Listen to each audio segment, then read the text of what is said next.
Hey guys, Hannah Bell, family lawyer, coming at you today from the parking lot of the Williamson County Courthouse. I was down in Travis County this morning on another matter where I'd gotten hired late yesterday, sort of last minute, and I had the morning open. So I'm like, sure, we'll go down there and see what we can do. And that experience this morning, it was something else. It went so smoothly. It got resolved with such a good result for everybody involved. And I say that specifically, not necessarily just a good result for my client. And really, as family lawyers, that's the ultimate hope, that this result that we get to is good for everybody involved and not super swayed in one party's favor or the other, but, keeping the kids first. And that's what happened this morning in a case, I only knew about for a few hours.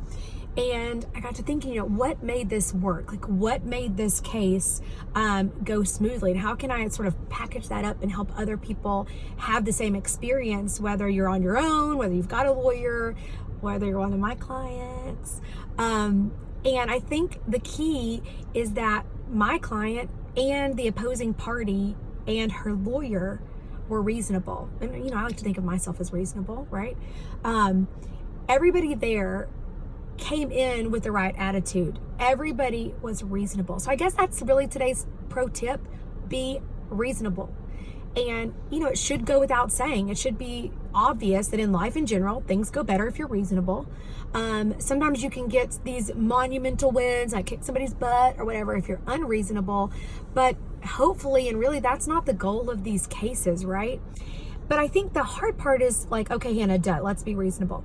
But how do you know if you are being reasonable? Because everybody in their own mind, they think to themselves, I'm right. What I want's reasonable. I want the kid with me all the time. I want gajillions of dollars. I want the house. I want the car. I want whatever, right? That's reasonable.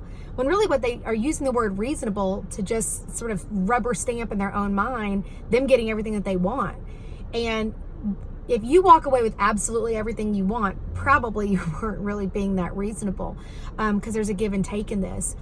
And I think one way to judge whether you're being reasonable, if you've got a good lawyer, if you've got a lawyer who doesn't just like regurgitate back to you everything you want to hear, like, oh yes, we can absolutely nail him to the wall and he's going to get nothing and you're going to get everything. Or like just saying back to you, oh yes, we can definitely do that. Oh, of course. But they give you a little pushback. Like, I think about that. We're a little bit off. I don't think that's really going to happen. Here's what I think is sort of the path towards, what's a balance between what we need, what we want, what a judge would do, etc. And if you have that kind of lawyer, then you can judge what your desires are and what you want against what they're telling you that you could get, and see how far off of that you are. Now, it's important that lawyer isn't one of these like rubber stampers, like, well, courts always do this, or that's how it always happens. And they sort of like naysay any ideas you have. But if they'll listen carefully to your thoughts and where you're coming from and the facts, and then they can kind of drive that little line into what makes sense. So perhaps one way to tell if you're being reasonable is gauging what you want off what your lawyer is telling you that you can get and sort of what that position would be. Ways not to like confirm your reasonableness factor would be talking to your mama, talking to your cousin, talking to your sister's best friend who was once divorced, right? Because people tell these big, like, tall tales about their divorce and their custody battles and whatever. So just my best advice, if you want a relatively smooth experience, if possible, is be reasonable and pray to God that your opposing party, like the other parent, has a lawyer who's reasonable, because that's a whole nother thing. All you can control is yourself, right? So if you do that, you're going to save money in the long term. You're going to save a lot of heartache. You're going to save your kids a lot of trouble. So at the end of the day, get realistic before you go to that courthouse. The time to get realistic, you don't want that happening when your lawyer's on the clock at the courthouse, right? And then if you do that, you get a long way towards a good result for everybody and have the same sort of experience my client did this morning. And for me, it was pretty enjoyable. I had time for lunch even before my next setting. So today's pro tip: be reasonable. Find out if you are.